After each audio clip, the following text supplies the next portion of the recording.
$100 million. Diamonds, gold, cash, jewelry. The entire life savings of 70 families. Stolen over one weekend from the most secured vault in the diamond capital of the world.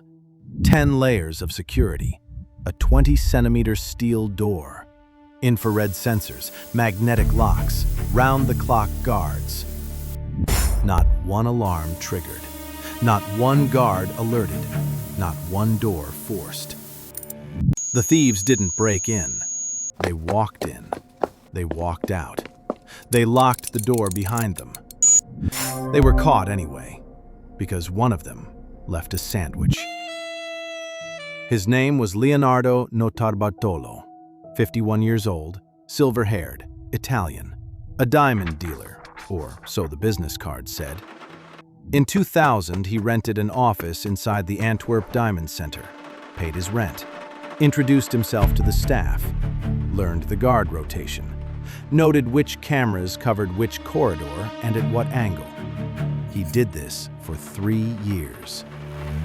The Diamond Center sat at the heart of Antwerp's Diamond Quarter, a city that handles roughly 80% of the world's uncut stones.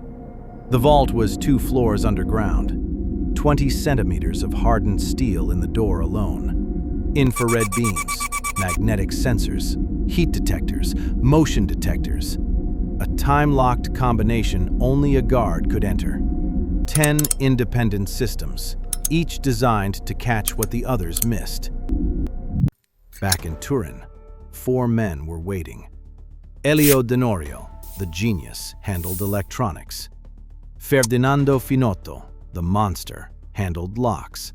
Large, methodical, surprisingly precise with small mechanisms.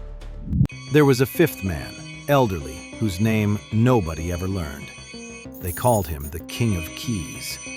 He could reproduce a complex vault key from a photograph alone. And then there was Pietro Tavano, Speedy, Notarbartolo's friend since childhood.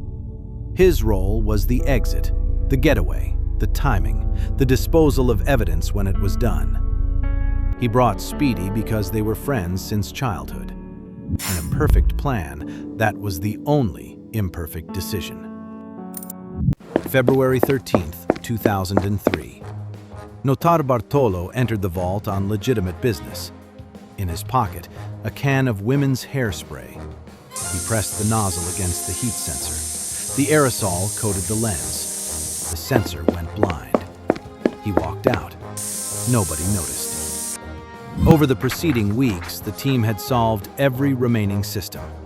Aluminum plates cut to precise dimensions to cross infrared beams without triggering them.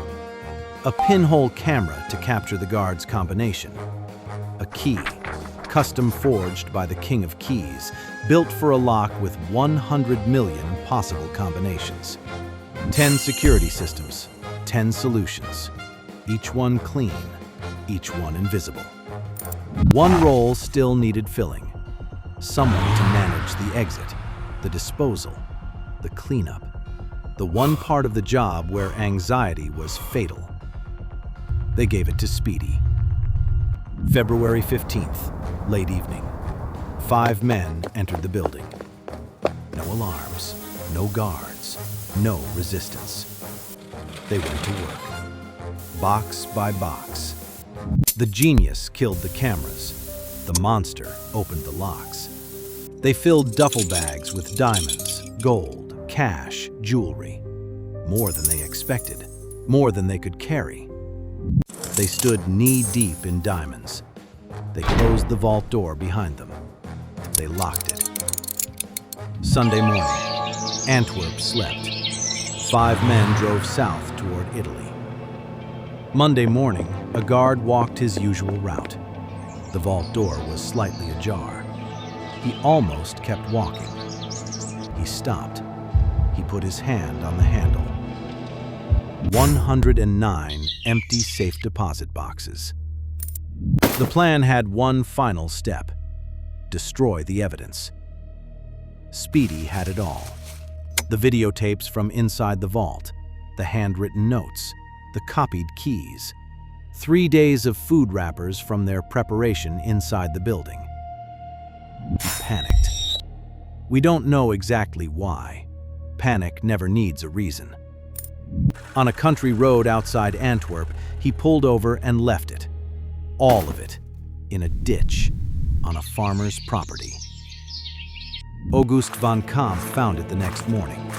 Videotapes, cash, a forged key, handwritten notes, and a half-eaten salami sandwich with Leonardo Notarbartolo's DNA on it. Notarbartolo was arrested within 2 weeks. The monster, the genius, Speedy, all caught. The King of Keys was never caught. His name is still unknown. The key he made is sitting in an evidence box in Antwerp. The diamonds were never found. Leonardo Notarbartolo still smiles when you ask him about them. He served 10 years, lives in Turin now, runs a small shop. Every now and then, a reporter asks about the diamonds. He smiles. You already know where they are, Leonardo.